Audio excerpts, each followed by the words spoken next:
We provide you the platform to turn your dreams into reality. Give wings to your aspirations with KR Mangalam University. हाल ही में Qatar की राजधानी में Iran की ओर से हमला किया गया, जिससे पूरे मध्य पूर्व में डर और तनाव का माहौल बन गया।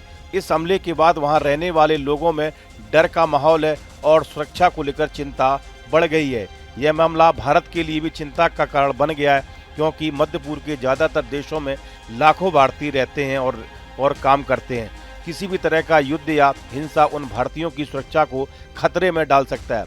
कतर में करीब 7 लाख भारतीय रहते हैं, जो कतर में किसी विदेशी समुदाय की सबसे बड़ी संख्या है। यहाँ भारतीय चिकित्सा, इंजीनियरिंग, शिक्षा, वित्त, व्यवसाय और ब्लू कॉलर नौकरियों सहित कई तरह के व्यवसाय में लगे हुए हैं। भारत सरकार के साथ भी कतर के अच्छे रिश्ते हैं। कतर पर हमले ने भारत की चिंता बढ़ा दी है। माना जाता है कि कतर में रहने वाला हर चौथा व्यक्ति भारतीय है। कतर, सऊदी अरब, यूएई, ओमान और कुवैत जैसे देशों में बड़ी संख्या में भारतीय नागरिक है। इनमें कतर भी एक प्रमुख देश है, जहां हजारों भारतीय कामकाजी लोग और उनके परिवार लोग रहते हैं। ऐसे में वहां डर का माहौल बिगड़ना भारत के लिए सीधा खतरा बन सकता है।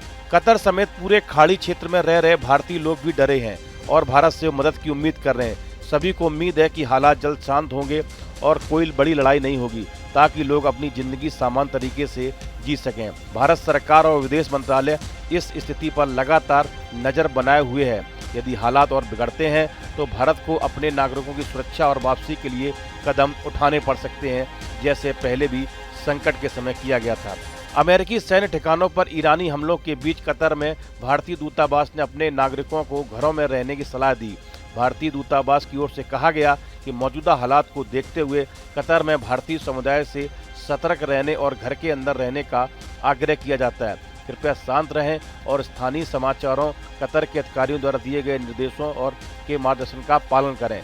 दूतावास हमारे सोशल मीडिया चैनलों के माध्यम से भी अपडेट करता रहेगा। उधर कतर ने भी अमेरिकी सैन्य अड्डे पर ईरानी हमले की निंदा की है। कतर में अल उदैद बेस पर ईरान ने 100 मिसाइलें दागी। कतर के अधिकारियों के अनुसार हमले में किसी घटना या हताहत की सूचना नहीं है। ईरान के रिवोल्यूशनरी गार्ड ने कहा कि उसने कतर में अमेरिकी अल उदैद बेस पर मिसाइल हमला किया। इसे वाशिंगटन द्वारा ईरानी परमाणु सुविधाओं पर हमले का जवाब बताया। एक बयान में IRCG ने चेतावनी दी कि अगर ईरान की संप्रभुता के खिलाफ भविष्य में किसी भी आक्रमण का जवाब जोरदार तरीके से दिया जाएगा। वहीं इस हमले को कतर ने अपनी संप्रभुता का उल्लंघन बताया और इसका जवाब देने के अधिकार को सुरक्षित रखने की बात कही है।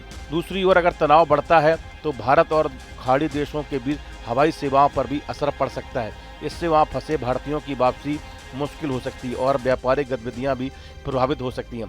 अब भारत के नागरिकों की नजरें सरकार पर टिकी हैं कि वह इस संकट में क्या कदम उठाएगी। उम्मीद है कि भारत समय रहते जरूरी कार्रवाई करेगा, ताकि मध्य पूर्व में रह रहे भारतीयों की जान और भविष्य सुरक्षित रह सके। इस वीडियो में फिलहाल इतना ही। आप बने रहिए न्यूज नेशन के डिजिटल प्लेटफॉर्म के साथ, जहां भक्ति है हर शब्द में, कथाओं में छिपे हैं दिव्य रहस्य और ज्योतिष देता है जीवन को दिशा। धर्म से जुड़ी हर बातों को जानने के लिए हमारे चैनल स्तुति को सब्सक्राइब करें। चैनल पर जाने के लिए इस लिंक पर क्लिक करें।